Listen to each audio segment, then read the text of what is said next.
Welcome to the Time for a Reset podcast, the podcast where I, Paul Frampton, interview senior marketers on the big issues of the day and the thing that they want to see reset with an ever-changing landscape.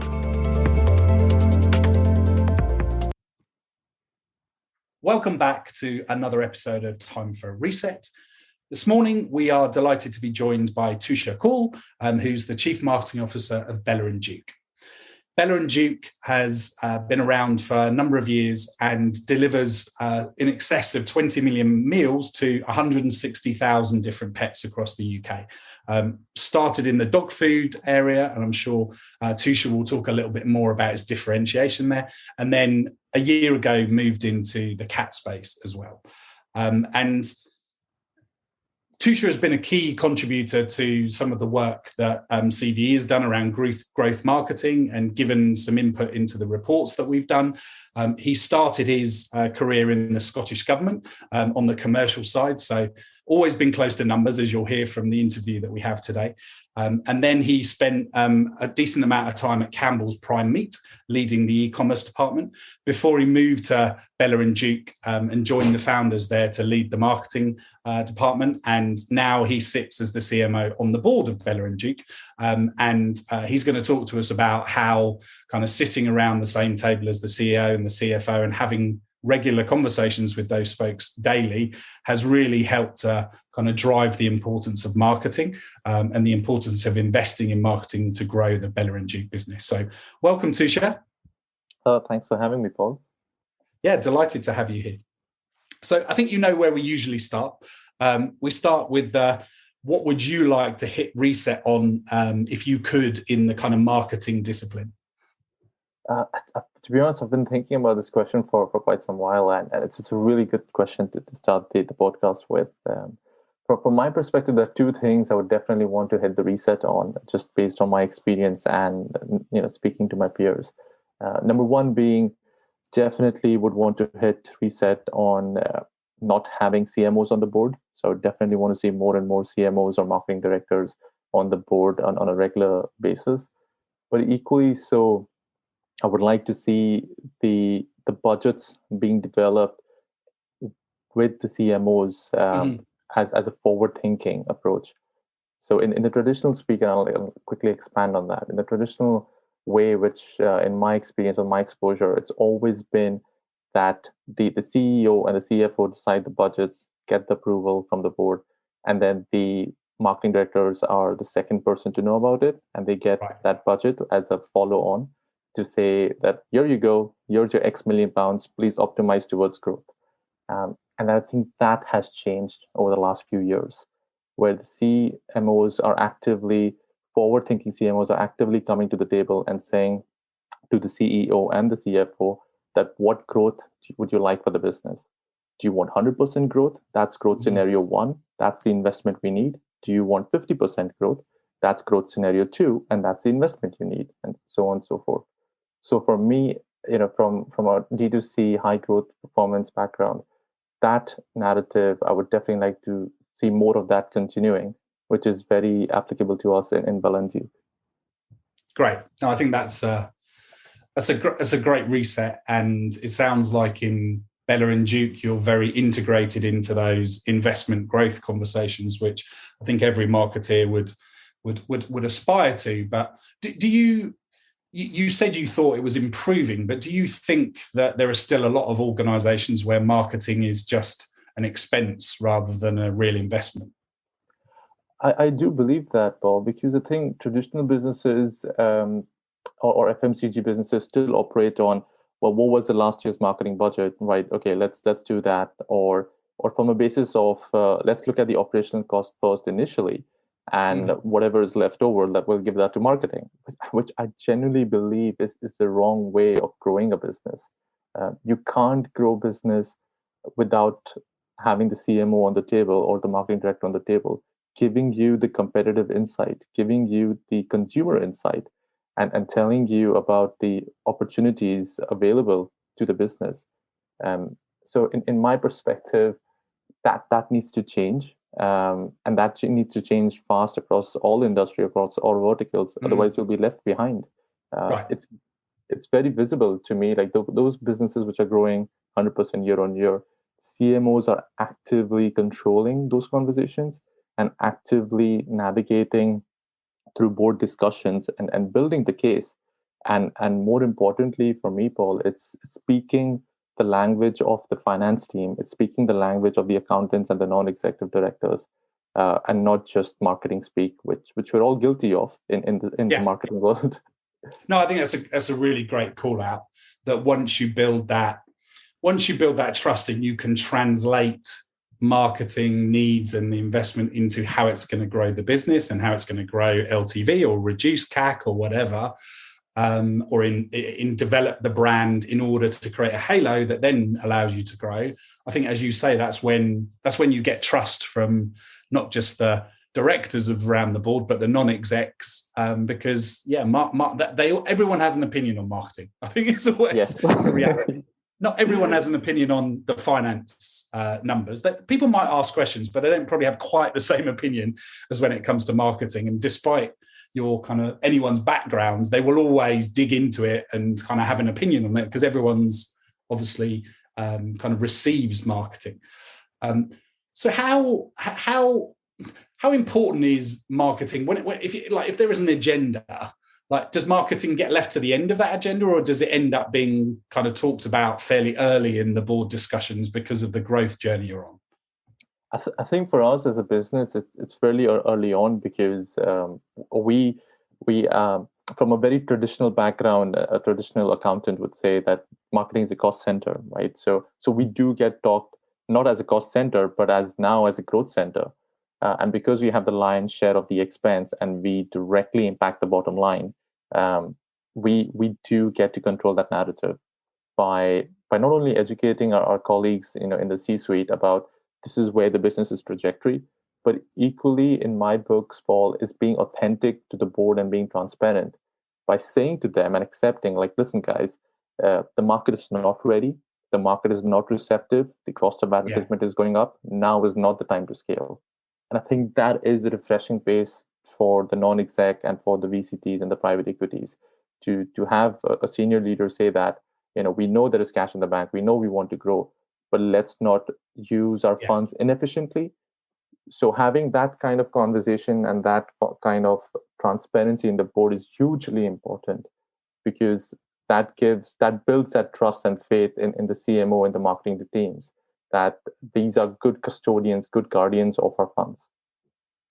I love that, Tushar. Good custodians and guardians is a nice way to summarize it. And I know that you personally have invested a lot of time into building that kind of bridge with the CFO and the finance department and your whole team and that team to, as much as possible, kind of link what you spend with what the business actually sees come through into its P&L. So could you maybe share a little bit more about that with us? Yeah, so I think we've worked really hard with the finance teams at Bella and Duke and vice versa because traditionally, as I said to you, the finance director would always be like, well, no, I run the cost, my teams control the cost center, so it's more of a permission-led budgetary approach that this is the budget, whereas now in Bella and Duke, what's refreshing and really fortunate to have the relationship with the finance team and with the CFO at Bella and Duke, that we are actually truly collaborating and consolidating our thoughts and having healthy debates and discussions. So from our perspective, what we tend to do is the way we tie back our expense into management accounts is by looking at our channels, looking at our campaigns, and being very clear and transparent with the finance teams that where every pound which is being invested in the business, what is the payback period? What is the lifetime value to CAC ratio, the CPA ratio? And what are our plans and aspirations to increase or improve that ratio? But also to talk in real cash terms to the finance that, see, when we make these investments in month 1, that's when you will see the return in month 3, month 4. But if you scale that investment, your payback period will increase. However, you could see the cascading benefit it will have over the course of 3 years, over the course of 5 years. And that is a really refreshing base for the finance teams because for them, it's like, wow, okay, we never had this exposure to marketing insight. Two, it's real time and it's related into their management accounts. So they see that on a monthly basis. So they believe in it. But also for us, it's a case of taking them along in that journey and not underappreciating them on their questions, but really Yes. collaborating with them on that. Nice. And how, like, when some people might be listening thinking, you can't attribute every single pound of marketing investment back to something in the P&L. But I think what you touched on was quite important there, was the fact that you're not showing that there's necessarily a short-term return like in the next day or the next week, but you're showing that some things have immediate or more short-term effects and some channels have more long-term effects. And I'd love to hear a bit more about how you've, I guess, developed your strategy to go from, I'm imagining, more bottom of the funnel to mid funnel, and then now you've built a brand and started to invest in TV, and then how you built the attribution and the marketing kind of attribution alongside that. Yeah, absolutely. I think just as any D2C digital born first business, we were heavy on very high on performance marketing or direct response. And very quickly we realized that those channels, or the digital channels, are reaching a saturation point for us, which allowed us to then expand into offline territory. But equally, as we know, as you introduce more channels, specifically in offline, attribution becomes a bit of a challenge for all Certainly does. and the way we approached it with our finance teams is, you're right. We were very transparent to say to them, like, see, we're not going to give you, or no one can give you an exact answer for every single pound. However, we can demonstrate with these incrementality experiments that where the relationship lies between each and every channel and each and every marketing pound spent.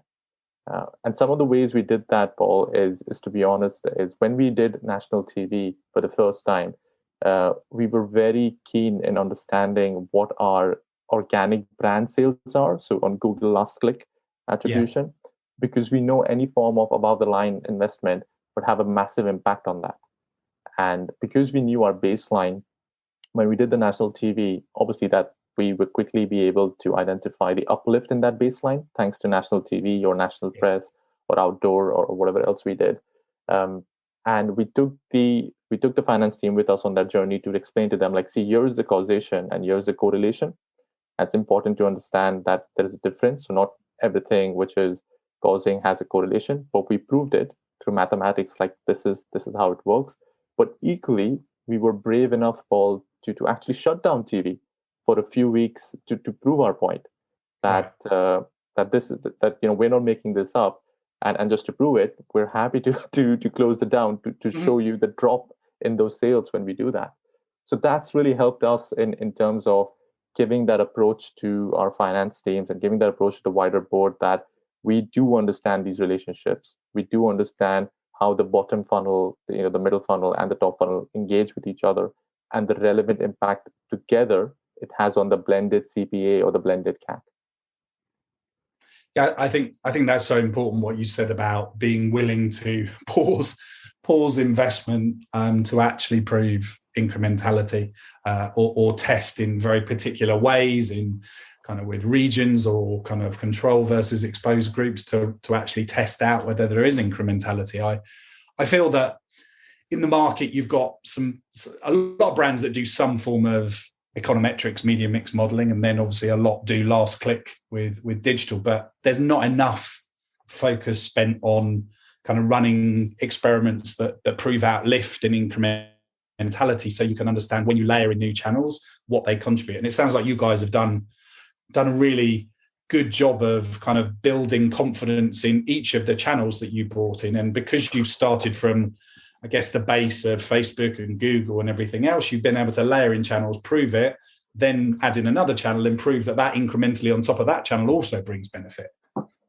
Yeah, and the other added lever which we've done to that is, along with attribution modeling, is brand-led response.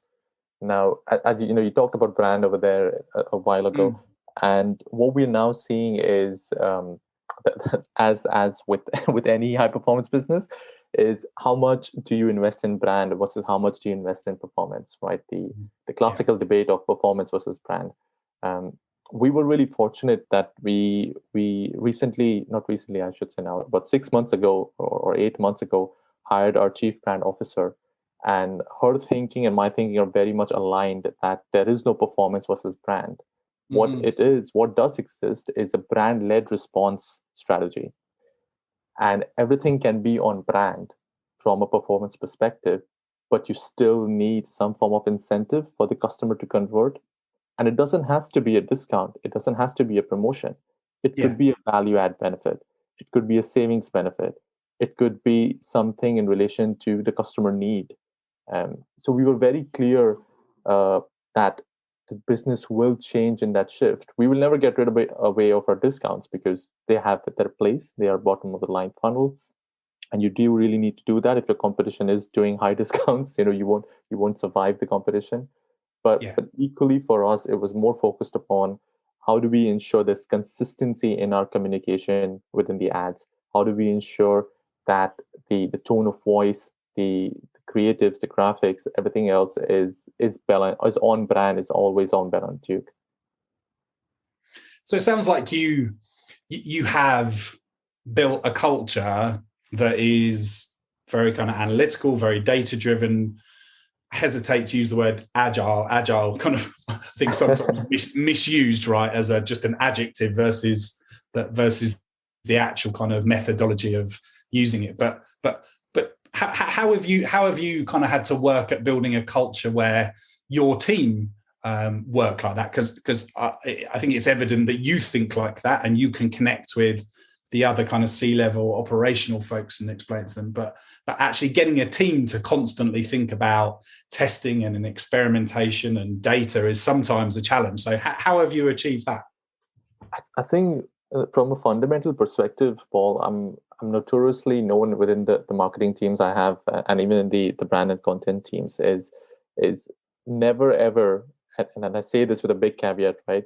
I always say to the teams, never ever take the CMO or the chief brand officer or the CEO word as a given, right? Mm-hmm. So we always say it's not important for our managers to listen to what we're saying.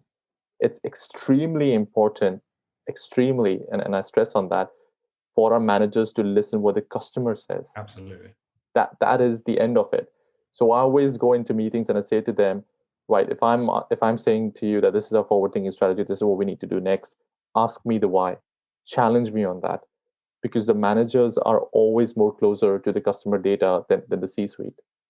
And a constant remindment to them on that and a constant empowerment of their decisions on that is hugely important for us to be that agile.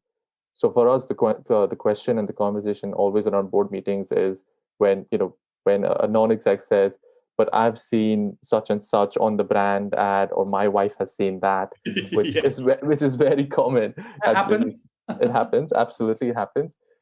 My view is, no, respectfully, I appreciate that, but that's a sample of one, and that sample of one is not going to pay our bills. It's not going to ensure that the growth of the business can consist. Now, if the sample of one view is consistent with all our 100,000 customers, then yes, I do want to hear more on that. Yeah, but again, equally, it's those 100,000 or 150,000 customers which really matter to me on what they say, what they feel, what their needs are, what their motivations are, and what their frustrations are, because that's where the growth lies. And if we constantly remind ourselves of that and constantly reinforce the same message to our teams again and again, that no, it's the customer's voice first, then that's where the true growth of the business lies, and that's where, dare I say, you will build agile teams, because everyone is looking marketing from the same lens. Absolutely. I mean, I think that's a consistent across all businesses that are marketing led that grow, is that they do genuinely do listen to their customers. I mean, everyone says they do, but the reality is, I'm not sure that the majority of them actually have the kind of culture and process to actually make sure that is the case, or access to the right data, right? And I love what you said about don't listen to me. Don't take my word as word. I think in marketing, quite often you get quite a hierarchical structure where you've got heads of marketing, marketing directors, CMOs, and the CMOs are with the board, and that they determine kind of very high level kind of strategy, and the rest of the team feel a long way away from it. So I love the kind of flat kind of structure you've tried to build there. So linking back to this bit around being customer centric, I mean, clearly that's one of the huge benefits that a business like Bella and Duke and other D2C brands have, is that you do have that direct relationship. You're constantly hearing from customers without any middleman kind of owning that data or getting in the way of that. But what other things, other than the kind of data and the insight and that customer kind of connectivity, what other things would you say you have as an advantage versus more traditional kind of FMCG cat and dog brands? I would say our communities, our Facebook community, which was deeply rooted in the beginning of the business itself, is purely organic, Paul. Like I've seen a lot of big FMCG brands trying to replicate that, and I've struggled, and I've really struggled on that. Especially pet food or pets being such an emotive subject. You would believe that it's very easy to replicate, but it isn't, if I'm being honest. And one of the ways we've been successful with that is completely being transparent with that community. So I'll give you an example. A lot of our community members in our Facebook group are not even Bella Duke customers. They just come in to have a bit of nosy around what is raw feeding. Is this right for my breed of the dog? Is this right for my cat? And organically, the community responds to that. So I would be kidding myself saying that we control the community. No, we don't. No one can. The community controls itself. It moderates itself. Yes, of course, we do have moderators to ensure there is no misinformation within the community, and we manage that. But equally, we have the confidence that if a customer is complaining about certain products we don't offer or we should offer, and a competition brand is mentioned out there, we accept it. And we don't delete that comment, because we pass that on to our NPD teams to say to them, we need to do better, guys. This is the feedback we're getting from the community. So that for us is a bit of a reality check. And it's for me, it's very refreshing to have that culture in Bella and Duke, because most traditional businesses would be like, oh, we can't have the competition's name in our group. We can't do that. Yeah. And for me, it's like, no.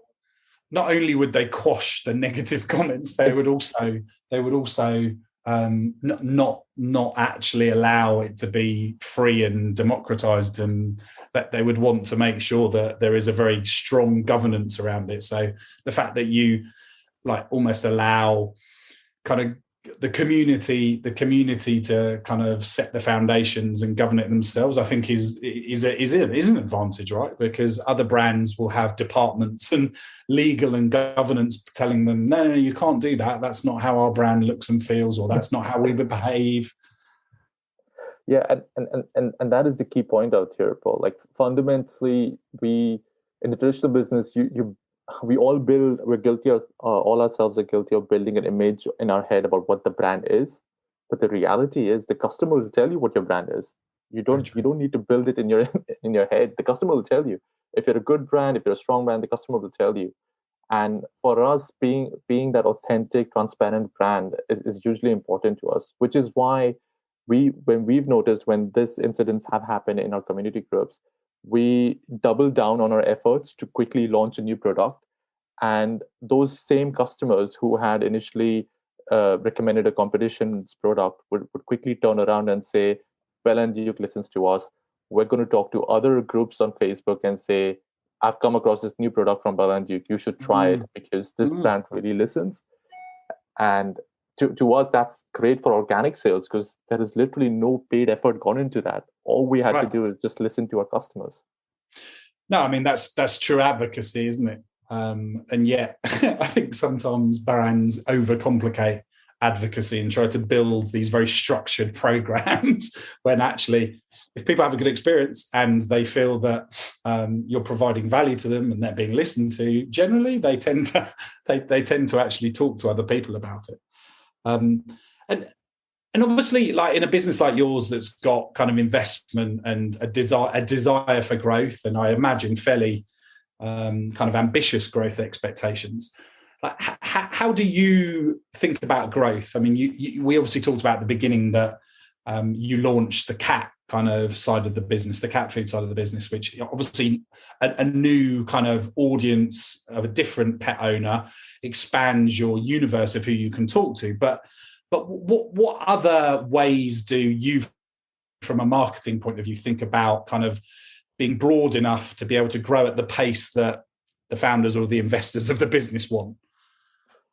I think for us, it's, I mean, the obvious thing to do is definitely looking at the addressable market, like which we have doubled with having cat food in our portfolio now. So we definitely look at that. But equally, Paul, I think the other next phase of our growth, without having to give too much away on the call, is looking at the pet wellness market. So when we look at Bella Duke, we never introduce ourselves as a dog food or a cat food brand, but we always introduce ourselves as a pet wellness brand. And what was really interesting for me recently to find out that the pet food brand is roughly about 2.5, 2.6 billion in the UK. And the veterinary services in the UK market is about 2.1 billion. And what was interesting for us internally when we were speaking within the senior management team is, hang on a second, how come we can understand why pet food is so big, but if the food is right, then the veterinary services should be a smaller market.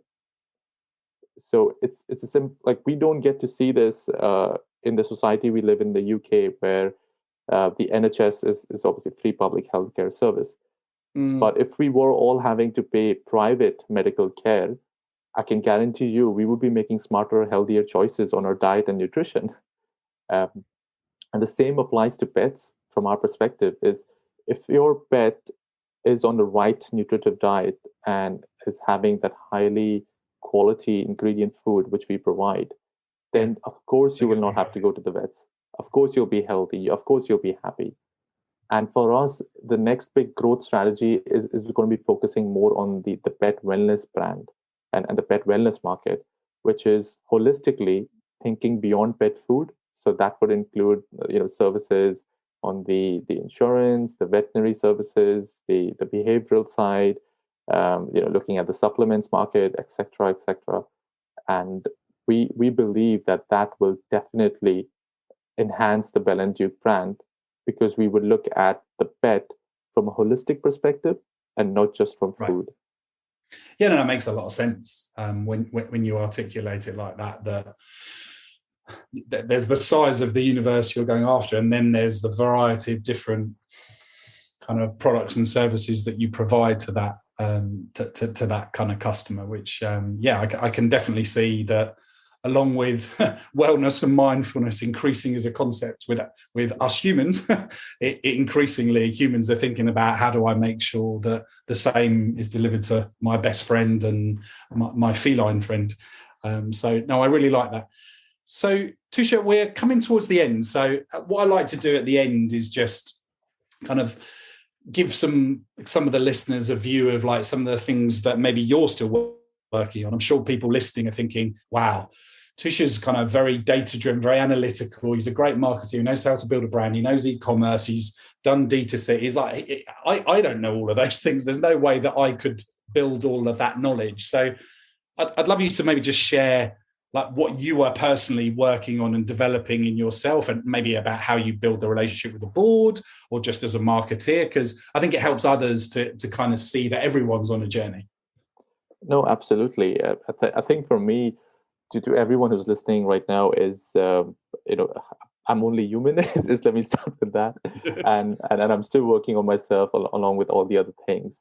But equally, guys, I think one of the key traits for any successful person is having that resilience, is having the mind attitude that no matter what gets thrown at you, you will find a way. So fundamentally, you will need to believe in yourself, and you need to believe in the fact that situations will always get uncomfortable, whether it's in boardroom, whether it's marketing teams, or whether it's wider business context. So my advice would definitely be to get comfortable with the uncomfortable, but equally, also believe that you're not alone and speak to your peers. So for me right now, it is challenging market running a high growth D2C business because the cost of advertisement has gone through the roof. We know inflation is up. We know people are very sensitive about the amount of money they spend, whether it's on energy bills or on food or everything else. Right. And within such macro environment, to still grow the business at a very high rate is a challenge. And I'll be honest, I don't have an exact answer on how we're going to do it, but I do fundamentally believe that when speaking with peers and fellow CMOs and trying to look at different data points does help. But more importantly, being at the pulse of your customer data is where most of the times I've got my answers on. So I would definitely suggest to everyone listening is always listen to your customer data, always stay close to that. But more importantly, speak to your peers, speak to fellow marketeers, senior directors, etc., to understand how they're coping with their challenges, because that's where the ideas come from. Wonderful. A great way to bring us to a close. So I think actually be authentic is another thing that you're sharing without sharing, because it feels like you are very authentic as how you operate as a marketer. The resilience point, I think, is a really important one. And as you say, being close to the customers, talking the language of the board, the NEDs, the finance team, working your utmost to connect spend to actual how it delivers to the P&L, but also developing a culture and a team where people are encouraged to challenge you and challenge the board in order to do better based on what they believe will be best for customers. I think there's some fantastic messages there for not just kind of budding marketeers, but also for anyone listening about how to do marketing well in 2022. So all that remains is for me to thank you, Tushar, and thank you for your wonderful kind of contributions and for joining us this morning. Thanks for having me, Paul. Thanks for tuning in to another episode of Time for a Reset. I hope you enjoyed this one as much as I did. We'll be back talking to a senior marketeer very soon. Make sure you don't miss out on any new episodes by subscribing on Apple, Spotify or SoundCloud, and leave us a review at timeforareset.co.uk.